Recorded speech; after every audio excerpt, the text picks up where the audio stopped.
Thank you, everyone. Thank you, Roshi, for being here. If anybody don't know Honda Roshi, he's a Zen master in Chozenji in Hawaii.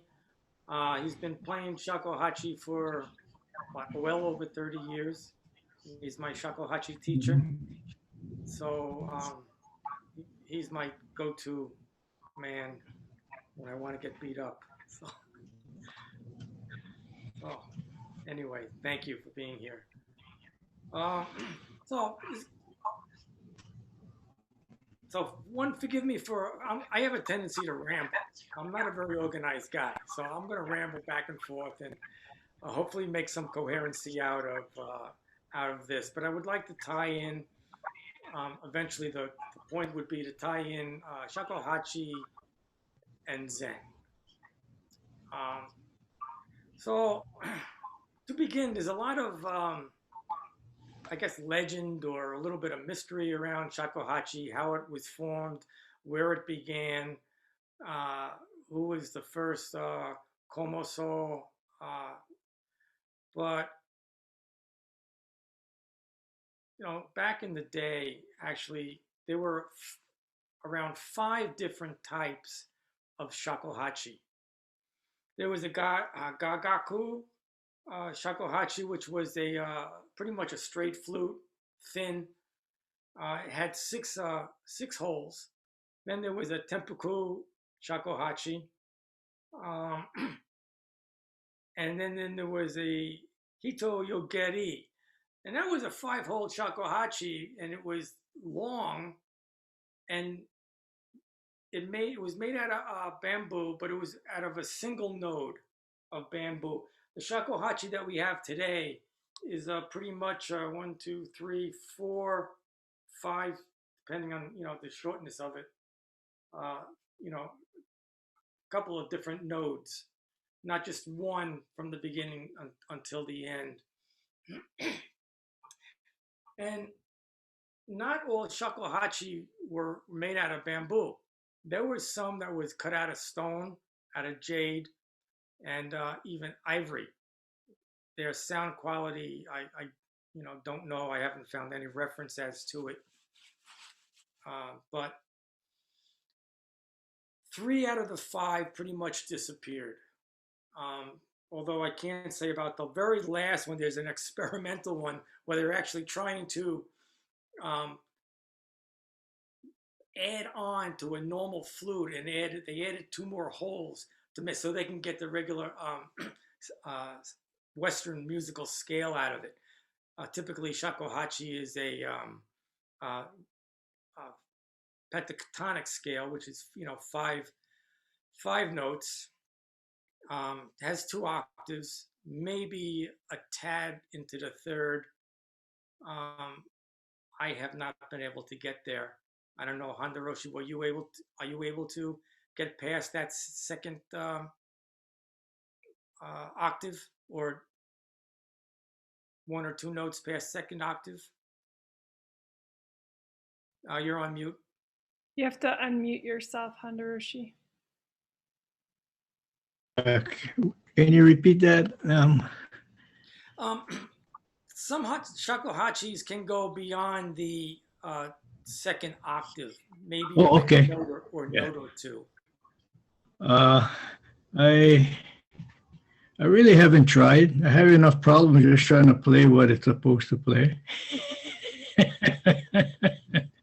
Yeah, and I'll address that towards the end of the talk. But pretty much out of the five, the gagaku and the fuke shakuhachi, which is a precursor of the modern day shakuhachi, is pretty much what was or still practiced. The gagaku shakuhachi was six holes and pretty much was played in court music. Um, so, in that music, or the shakuhachi was brought over from China um, to Japan, and they played a lot of that gagaku music. Um, I don't know what it sounds like, to be very honest. I've never listened to any of that. But that that was pretty much, in favor at the time. There was a priest, a Prince Shotoku, and he lived in 574 to 622. He was very instrumental in bringing Buddhism to Japan, and it's said that he played shakuhachi. He not only brought or was instrumental, actually, he didn't bring it over to Japan, but he was instrumental in mandating that Buddhism became a national religion, and he played shakuhachi. So what I'm trying to do is tie in how shakuhachi and Buddhism actually, tied together a little bit. There was also a priest, Enin, and he was in 974, who studied Buddhism. He was also he was responsible for bringing the Tendai Sutra chanting to Japan, and this is I don't know whether it's really legend, hit and miss, but he played shakuhachi during chanting. Now, whether it was a one-time deal or whether shakuhachi, or rather the chanting wasn't loud enough, but it is on record through two triests that both state that this gentleman brought it over, played it. Some of that, though, was hard to verify, other than those two documents that came out of Japan in 1215 and 1512.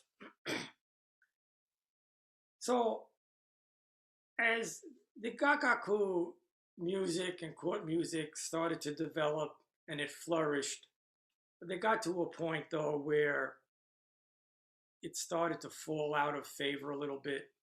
Shakuhachi, among a couple of the other instruments, were dwindled down.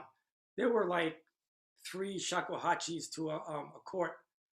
I don't want to say orchestra, but for lack of a better term, I'll use that. And that was dwindled down to 2. And then there was but before that, there was a mandate stating that there must be a shakuhachi teacher in every court group of musicians. So, I inferred from that shakuhachi actually was, quite prevalent, and it was not only prevalent among the priest and the hierarchy in Japan, but through court music, it became popular, fell out of favor a little bit, and it wasn't until like the 1600s where this komoso came about. Now, komoso actually began earlier. They were actually called komoso, Komoso. And komo in Chinese translates to straw mat. So it was komo and then so as monk. That was later changed to komoso. They broke up ko, mo, and so. And ko was illusion. I wrote that down. Let me get that straight. Ko was emptiness. I take that back. Mo was illusion, and so was monk. Now these guys would walk around and they would play shakuhachi. They would be beggar monks. There was an air of maybe shabbiness about that. And later on, when they formed their own sect, this was in the 1600s, that it was changed again to komuso, Komuso. So again, you have ko for emptiness, ku for nothingness, and so for monks. So they were, now called the monks of emptiness and nothingness. At that time, Oh, there was a lot of upheaval in the 16th century, with the warring factions. Uh, Samurai became Ronins, the masterless samurai. They needed a place to go and needed a place to hide. So they joined these ranks of Komuso and they picked up Shakuhachi. They played it. Um, they were also using it as a way to not only to spy, but Komuso, through the Fuke sect, was actually granted a lot of privilege. They had traveling papers. They could go anywhere in the country, you know, uh, without being questioned. They had free passage on boats. Um, but later on, they needed to legitimize themselves and became a little bit more serious. They formed temples across the country. They actually had, their routine of the day would be to wake up, play shakuhachi, chant, go out and beg, eat, come back and play shakuhachi after before evening zazen. So they were very serious about their shakuhachi playing. They used it as a tool for enlightenment. So the other point of, I guess, what I wanted to make is its tie into Buddhism. Not only did that prince who studied Buddhism play shakuhachi, but there was the gentleman Ikkyo Zenshi in 1394. He was a Rinzai priest, and he spent, again, during that time, the Zen was becoming very, very popular. There was a lot of power plays going on in Japan, and Ikkyo Zenshi, he was a radical. He was an outlier. He started going around telling people not to worry about material things, you know. So, and he lived in a hut, and he would make his own cut down bamboo. Was very fond of the shakuhachi, and he was also a poet. And there were a lot of references, and I haven't found any of his poems, but there were a lot of references to the shakuhachi in in, in, in not only the term of shakuhachi, but specifically towards its sound. Sound was very, very important to Ikkyo. There was another monk, Ichiroso, and they knew one another. And this is where a little bit of legend comes in. So Ichiroso and this other guy, Rohan, some say that they're one and the same. They traveled around together. They played shakuhachi. Rohan actually called himself Fuketsu do Sha, which is the searcher of the way of wind and holes. Some say that he was the first Komuso. So again, but that's very difficult to prove. The Fuke sect, which developed from the Komuso, again, because they needed to legitimize themselves, they're granted the favors. How it got to be connected to Fuke, I don't have a clue. Fuke lived in back in close to the in the Tang period of China. The Fuke sects didn't come into existence until 1600s. So there's a big gap. But anyway, they were very popular.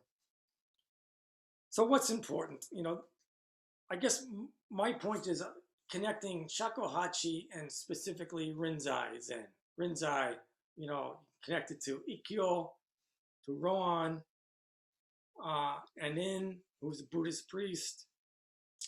And the Fuke sect actually has a tie to Rinzai because in the book or the teachings of Rinzai, they make reference to Fuke. He was I don't want to say a wandering monk, but he was he was a monk that would go around and just make all sorts of ramblings. If the light strikes me, I strike back at the light. If the wind strikes me, I strike back at the wind. Bunch of just utterings. But the fact that it's mentioned in the teachings of Rinzai kind of like ties in my mind anyway, the Shakuhachi and Fuke sect to what we do. Sound seems to be very, very important. There's a wholeness to the sound. The Shakuhachi is a very, very, in my mind, a very unique instrument. It's an instrument that is mellow, haunting, has a great, incredible way of mimicking nature. So, I mean, you can go make the sound of the wind. You can make sound of a deer crying in the woods, birds flying. It's not the type of music that we play for Zazen, but it certainly has all these incredible facets that can be explored. And for those that are interested, I encourage you maybe to explore, but very difficult instrument to play. A lot of people pick it up and put it back down. I think Honda Roshi agrees that it takes about a year to get a scale out of it. Roshi? You have to unmute yourself. Yeah, normally I've found that it takes between 1 to 2 years before you can play the scale adequately. Just pick it up and play the scale. It's a extremely difficult instrument to play. Why is that? Why is it so hard? Because the instrument is very, very simple.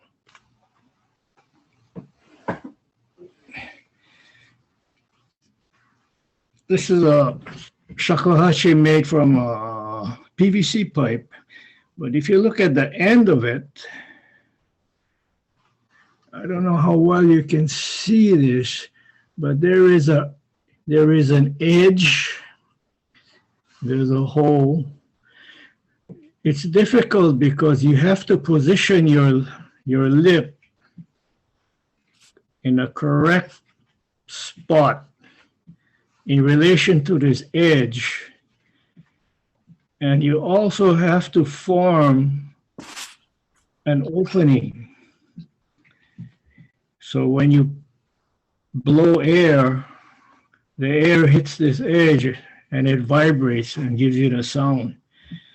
But it is so difficult to do that because you don't have much of a margin for error when you're playing this.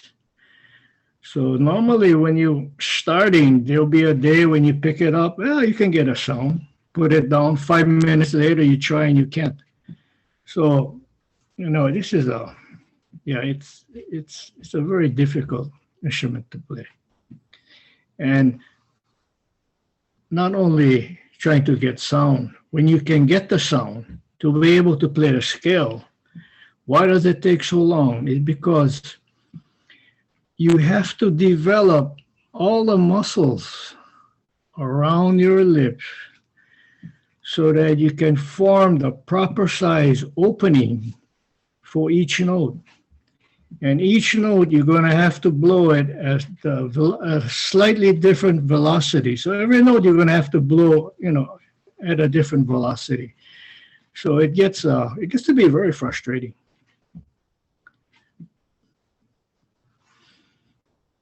Well, yes, thank you, Roshi.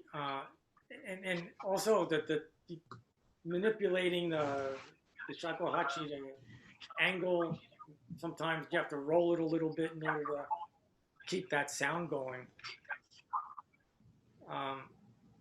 But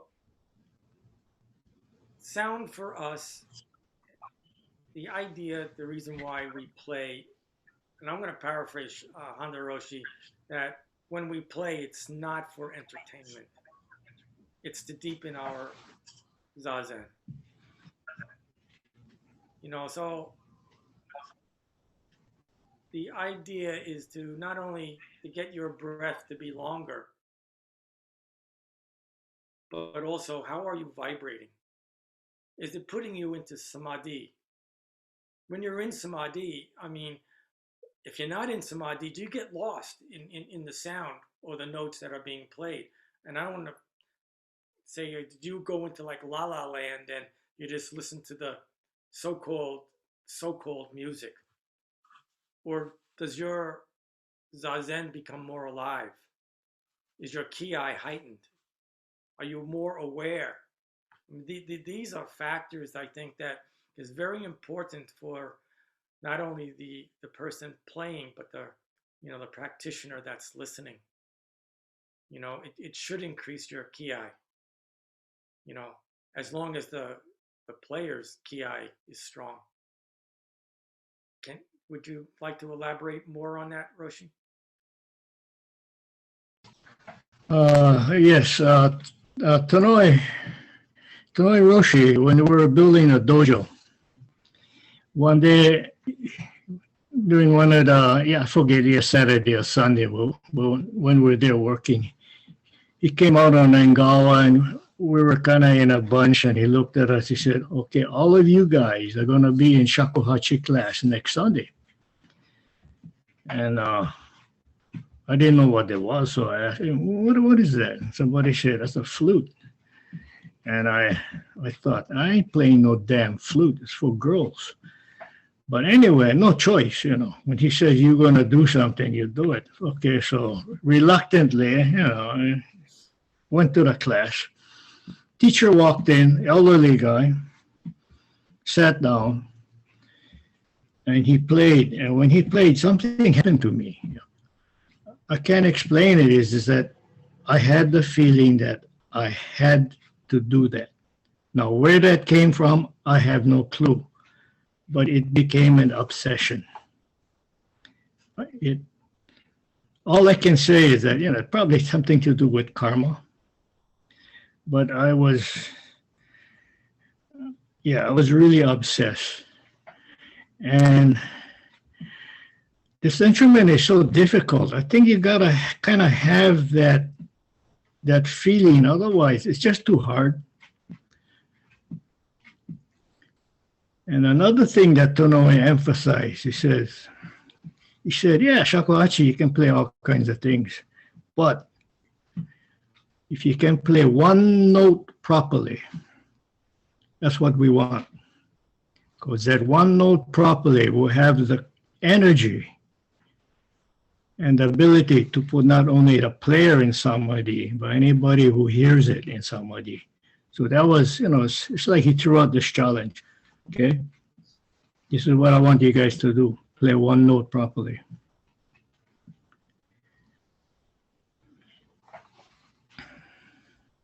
So that's kind of how it started up at Chozenji. Yeah, I found a reference along those lines, Roshi. There is a ethnomusicologist, this gentleman named Fumio Koizumi. He came to the understanding that because of the religious origin of music, the sound of bamboo flute leads the mind directly into spiritual thought. Thus, a single tone of the shakuhachi, again, can bring one into samadhi. To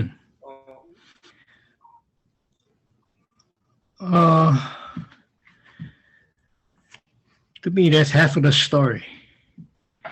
Yeah, the shakuhachi has a unique sound, but really, what puts the player and the audience into samadhi is the breathing. Because if the breathing is done in a in the way that Tonoi wanted it to be a really long exhalation, then that kind of increases the ki. So with that, it's like you can put any almost any musical instrument can be used to create the situation where the player and the audience is in samadhi. Not only shakuhachi, but shakuhachi is really good because I don't know. There's a quality to the sound that you write that it kind of matches Zazen.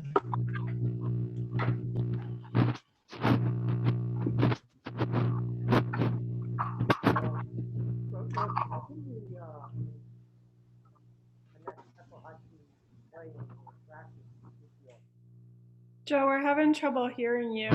Oh, You had your finger on the mic, I think. okay. It sounds okay now. Better. I was asking Roshi how can we connect, or how does he feel we can connect shugyo with the practice and playing of shakuhachi? Okay.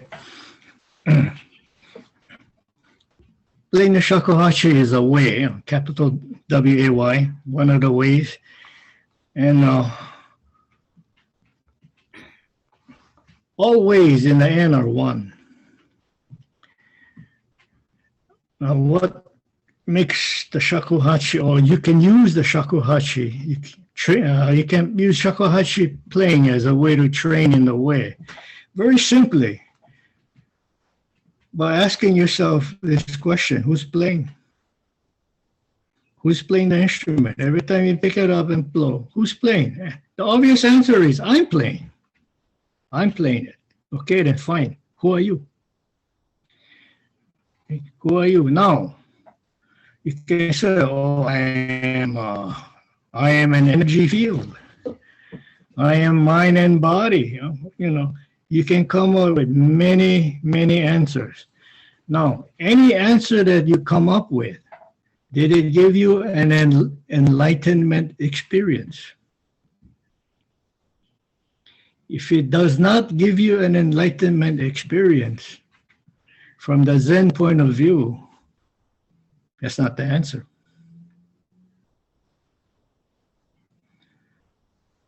Now, how do you get this so-called enlightenment experience? Very simply put, if you ask yourself the question, who's playing the shakuhachi, pretty soon you really get frustrated because it's such a simple question. In other words, you're asking yourself, who am I? And every time you come up with an answer, did that answer give you a great feeling of being enlightened? And if not, you gotta keep going. You gotta go deeper and deeper and deeper. And it can get it's supposed to get very frustrating. Because when it gets frustrating and that question kind of grabs you where you cannot let go of it, even if you wanted to, that's the beginning of this phenomena called great doubt. There's a saying in Zen, if you have no doubt, no enlightenment. If your doubt is shallow, your enlightenment will be shallow. If your doubt is great, so will your enlightenment. So that's the importance of great doubt. And I totally believe in that if there is no doubt, you can get benefits from doing Zen training, of course, health benefits. You can go into samadhi, but samadhi is Tanoi always said, samadhi is not enlightenment. Samadhi is a weapon to help you see what you really are.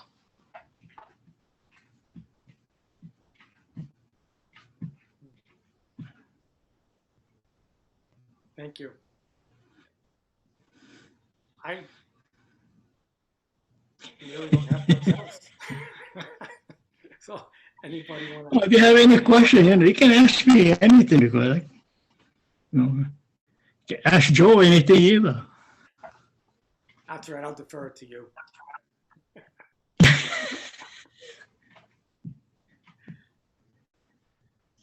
Okay. If there are no questions, I do have one last parting thing. I'd like to read a poem and just maybe attest to the attachment and or frustration of those of us that play shakuhachi. This one, it comes from a piece of work called Taigen Sho, and it's a collection of poetry in 1518. And one of the poems goes, I blow you while I wait. I blow you later in my disappointment. Worthless shakuhachi.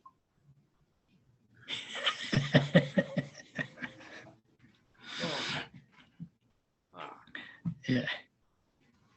No, it is frustrating Yeah. at best, but it's enormously rewarding, I think. Yeah. Yeah. This can I add something else? Oh, please. Yeah. Yeah. Because the shakuhachi is so difficult to play. I was in Arizona last year, toward the end of the year, and I was in a music shop, and they were playing some Native American flute music, and I was attracted to that. I said, "Wow, it's pretty neat stuff." So I happened to be in Tucson, so I just Googled to see if there were any Native American flute makers in Tucson, and there were. So I went to his shop and I bought a couple of flutes, and I started experimenting with the Native American flute. And to me, it has a place in training because it is so easy to play.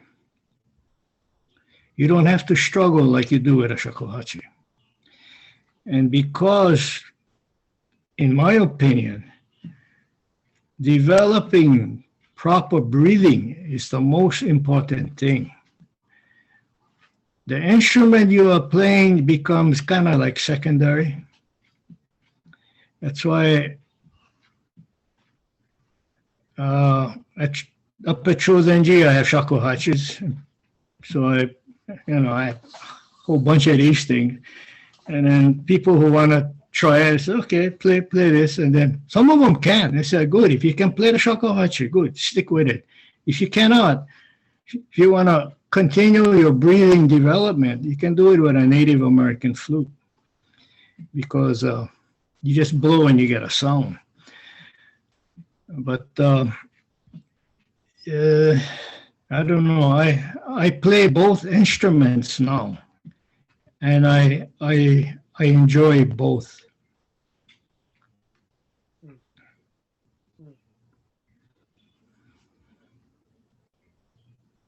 I have a question. Yes. Is the mouthpiece of the Native American flute different from the mouthpiece of the shakuhachi? Very different.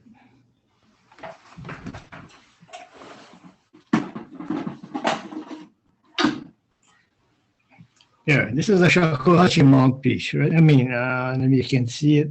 Yeah, it's got that edge, got a big opening. You got to cover the thing.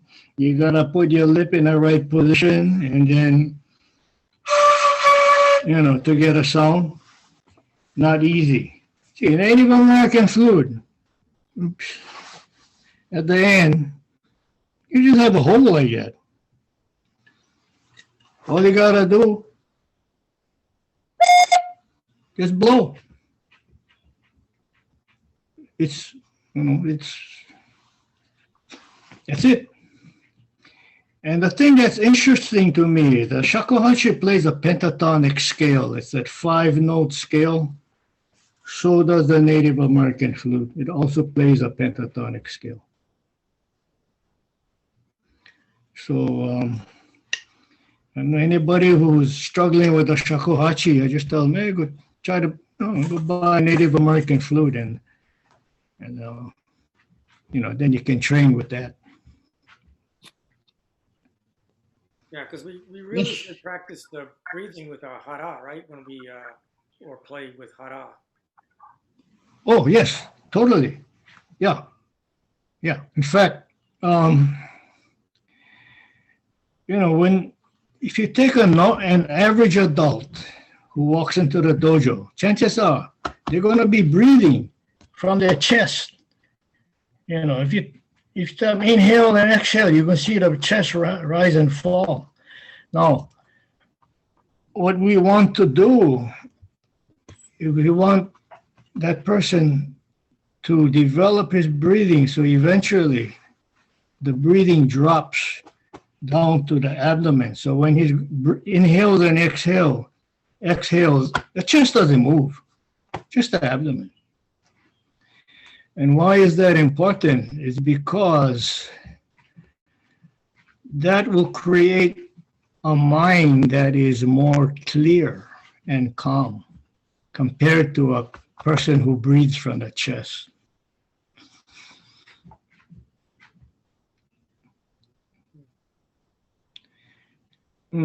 After doing this kind of training for a while, it's like, yeah, we do a lot of zazen.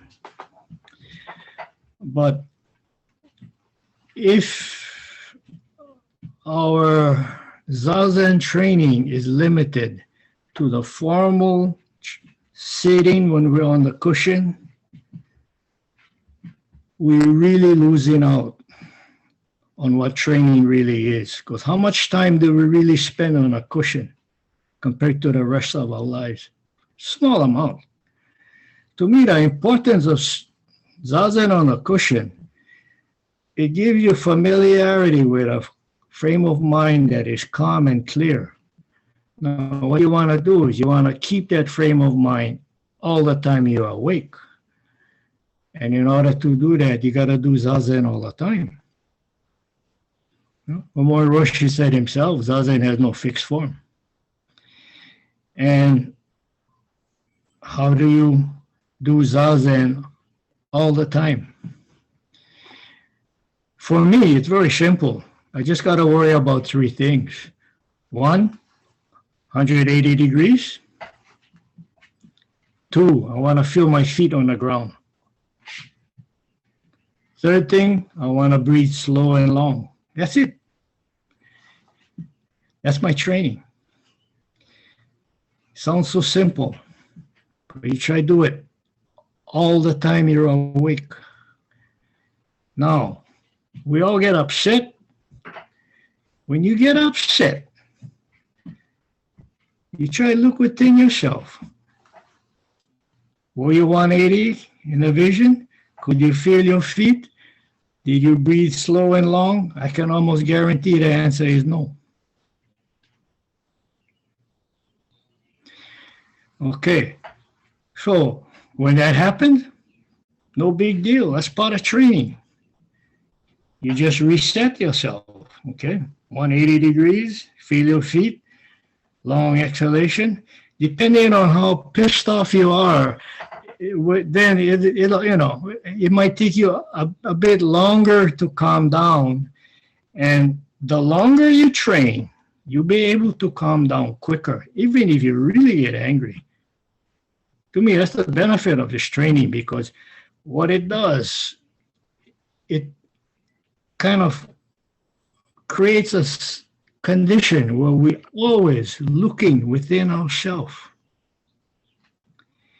And anytime we get upset, if you look within yourself, chances are you will see that your mind got stuck on something. Or your mind stopped, like that little pamphlet, the Fudochi. Say when the mind attaches or stops, nothing good comes of it. Yeah. So for us to let things go all the time, very, very difficult. That's why to me this training is lifetime training. In the beginning, when you try to see 180 degrees and do the three things, you might have to reset yourself hundreds of times a day because you're going to lose it. But every time you lose it, you come back to it. If you can do that constantly, you are doing the deepest form of training possible. That's what Shugyo really is. The only problem with the training we're doing, it takes a long, long time before you really can experience the benefits of doing it.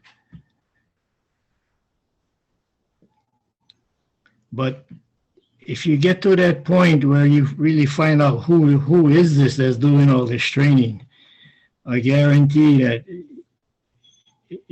you will not regret all the training that you went through, no matter how difficult.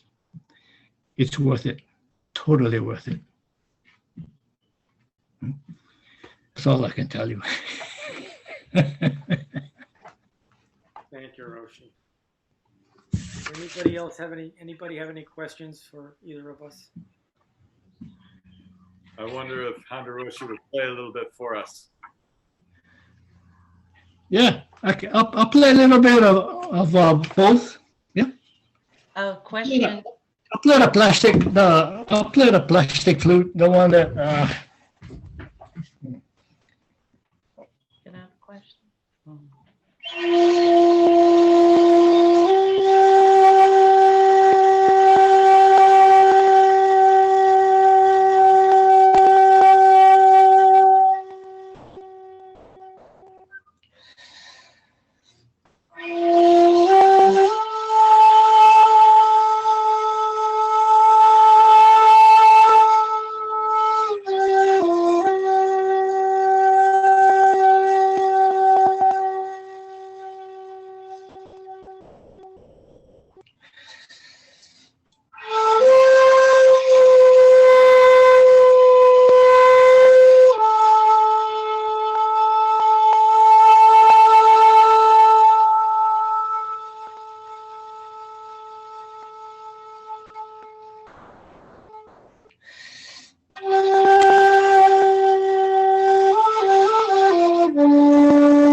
Now I'll play the Native American flute.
Thank you.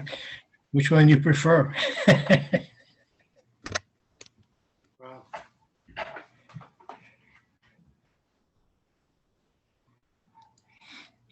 I like the shakuhachi better. You like the shakuhachi better? I knew you would say that.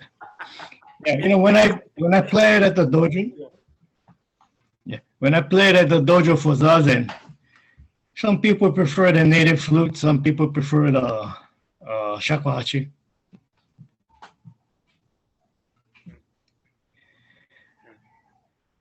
Gina, What? I'm sorry, Roshi. Gina wanted to ask a question earlier. Oh, yeah. Oh, the only question is, as far as if you wanted to start out and commit to it as a practice, how much time would you say per week or per day, or would be very important for you to consider? Me. To me, you cannot go by time.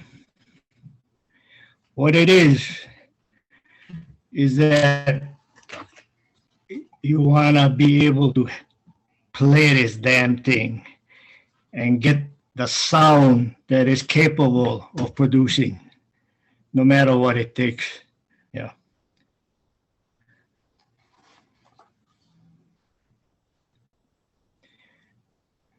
That's why I like this one.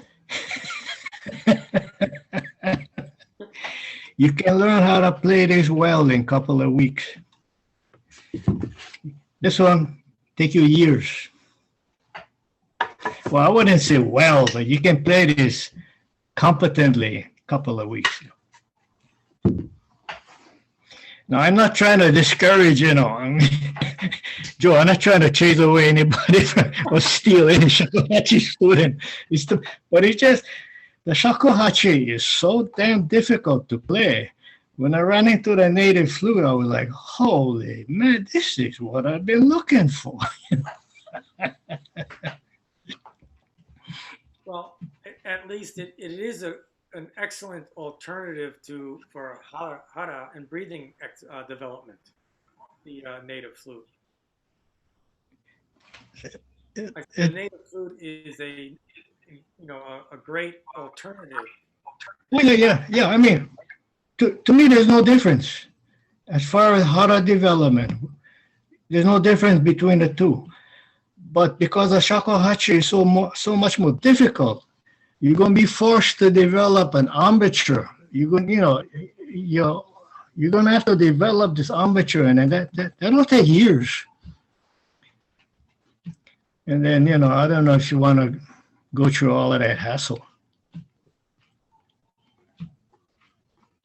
Yeah, I wonder if anybody else wants to reflect on starting shakuhachi. I know, Marcella, I've seen you grab the shakuhachi. So does anybody else want to say, hey, a couple of you, what's been that experience?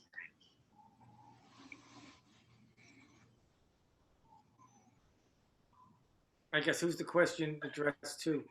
Any of those that studied? Marcella, you pick up. Yeah, I can share.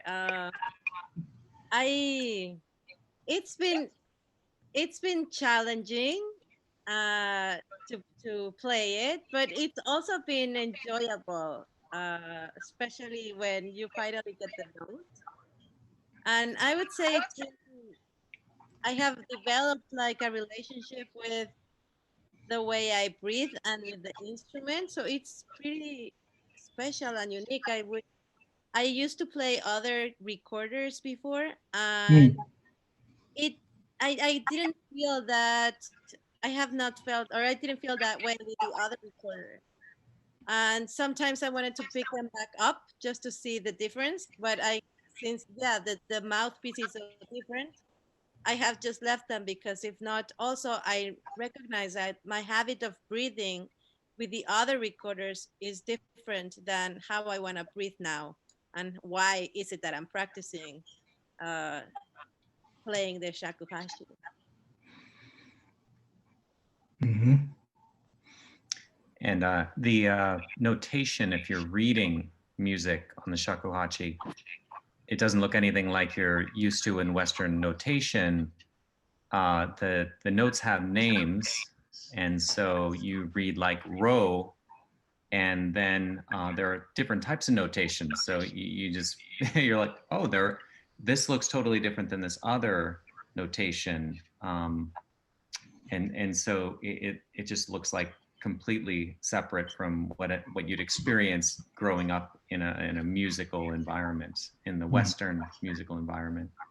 Mhm, mhm. I have a Yeah, beginner you know, question. Yes. I noticed Honda Sensei, when you played both instruments, you could play a very long phrase on one breath. How did you develop that capacity? just from playing for a long period of time, you just play, and your breath gets longer and longer and longer. Just No practice. special techniques, just Yeah, you keep just practice. trying to extend it? And then, another thing that's kind of unique to the style of shakuhachi we do at Chozenji is that we have no written music. It's all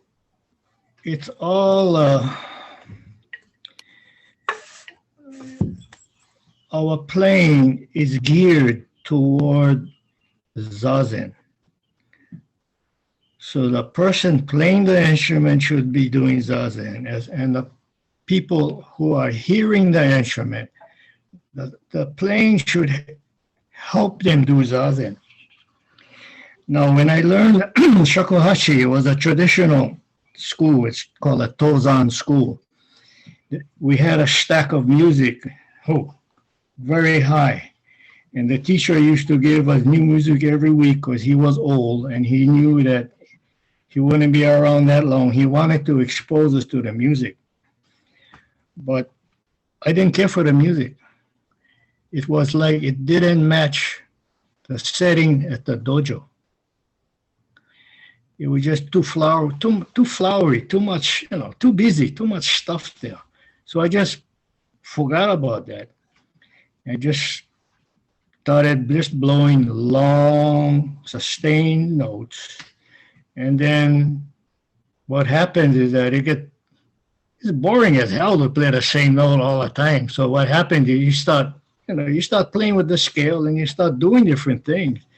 And then that's how you evolve your style of playing. Everybody's style is going to be different. But to me, the important thing is that when you play, it's supposed to help people doing zazen, and it's supposed to put yourself into samadhi.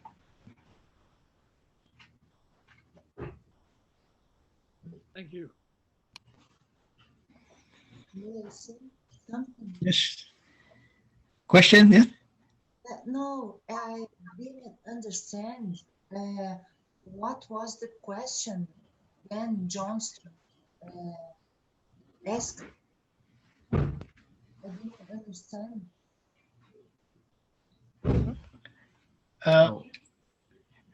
Earlier. I missed.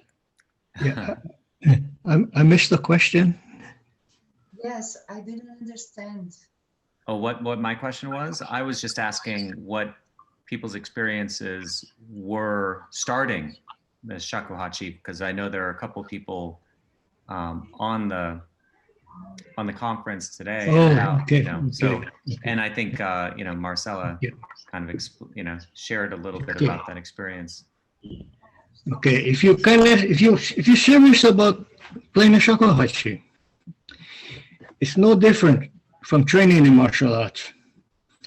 When you start a martial arts, let's say you're learning how to punch. You're going to punch with all your might. You're learning how to cut. You're going to cut with all your might. When you're playing a shakuhachi, you're going to play with all your might. You're going to play loud and you're going to play long. You have to develop that power in the sound. Now, after you do that for a number of years, then you can start to refine your playing. But if you don't have that basic core of strength, there's nothing to refine. That's why it's no different from martial arts. You just gotta go for it.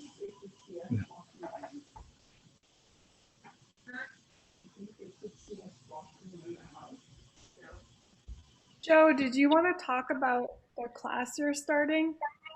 Yes, Yeah, we were gonna start a class starting next Sunday, right after morning zazen.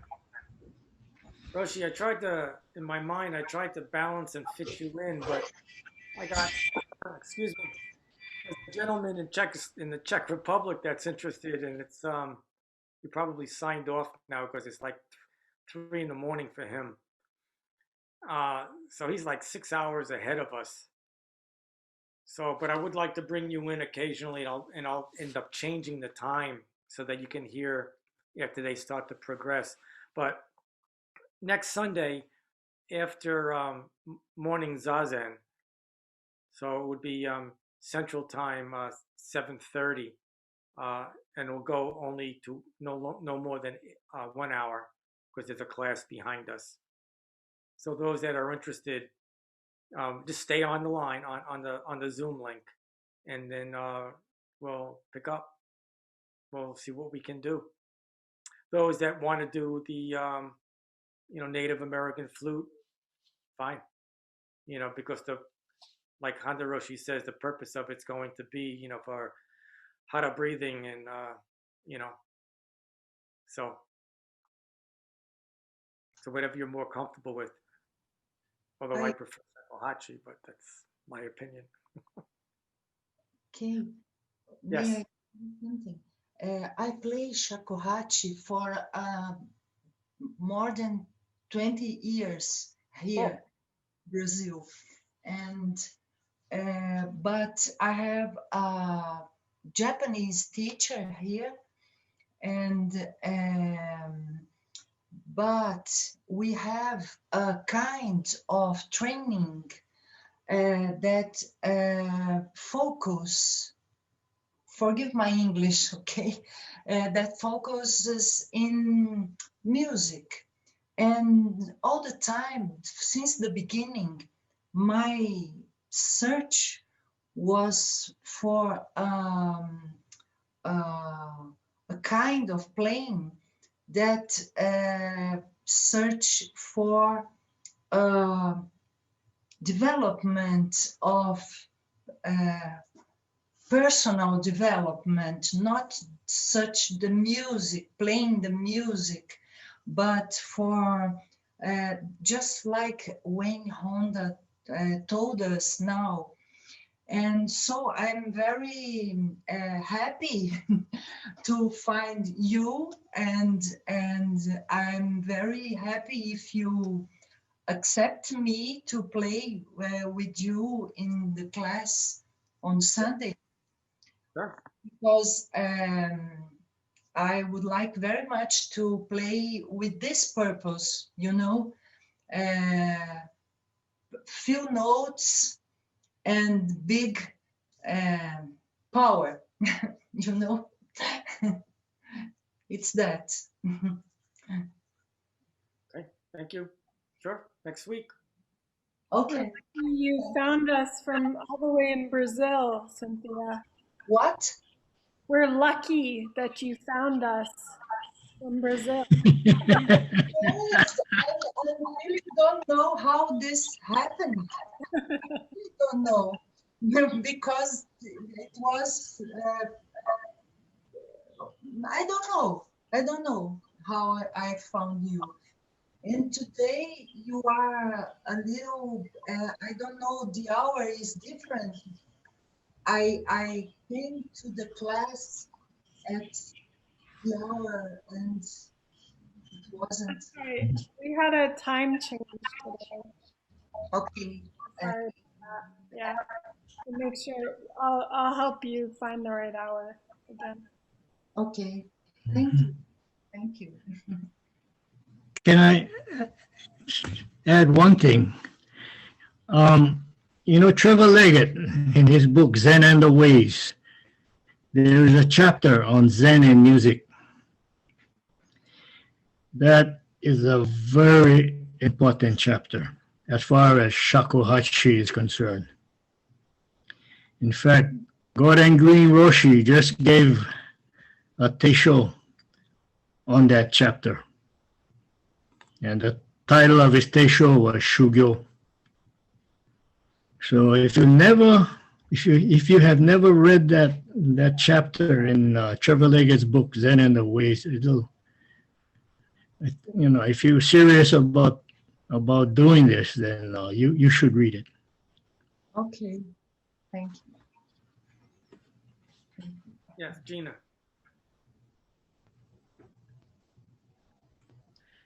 Okay, I just wanted to ask, if you miss Zazen, can you still access your course? Or would it be impossible to get into the Zoom room? I believe it would be, you can just come in the Zoom room. Okay, okay. Thank you. You're welcome. Anybody else? Okay. Well, thank you. Roshi, thank you. Thank you very much. Oh, very nice to meet all of you. Yep, now you can blow your heads off. Thank you so much. Thank you very much. It's been very, very, very good. You're welcome. Thank you, Roshi. Thank you. No, very welcome.